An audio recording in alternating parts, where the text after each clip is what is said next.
দর্শক, এবার ঝালকাঠির নল সিটিতে ওসমান হাদির বাড়ির চিত্র দেখব, জানবো। সেখান থেকে সরাসরি যুক্ত হচ্ছেন সহকর্মী শাকিল মাহমুদ। শাকিল, এলাকার পরিস্থিতি কেমন দেখছেন এবং হাদির এমন অকাল মৃত্যুর বিষয়ে কি বলছেন তার স্বজন ও স্থানীয়রা, জানাবেন।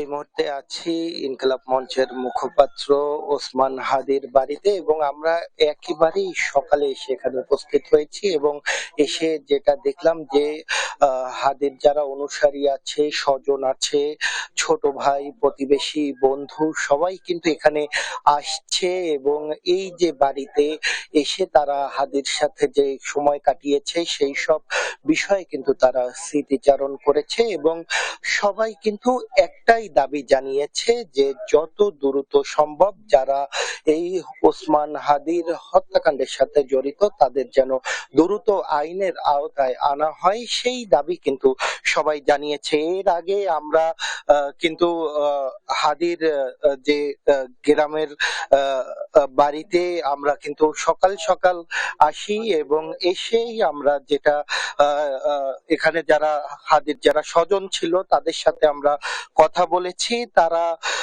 তারাও সেই একই দাবি জানিয়েছে। আমরা একটু সরাসরি যুক্ত হতে চাই ওসমান হাদির স্বজনদের সাথে, একটু জানতে চাচ্ছি আপনার কাছ থেকে যে আপনাদের এই মুহূর্তে পরিবারের পক্ষ থেকে তার দাফনের বিষয়ে কি সিদ্ধান্ত নেওয়া হয়েছে এবং আপনারা কি দাবি জানাবেন? দাফনের বিষয়ে এখনো পারিবারিক ভাবে কথা চলতেছে, ওটা সিদ্ধান্ত না আসা পর্যন্ত আমরা বলতে পারবো না, যথাসময় আমরা জানিয়ে দেব।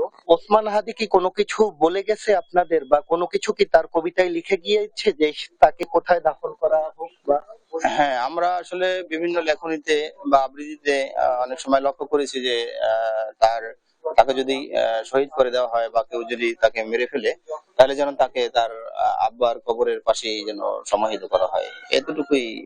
কিন্তু স্পেসিফিক ভাবে ওভাবে কাউকে বলা হয়নি।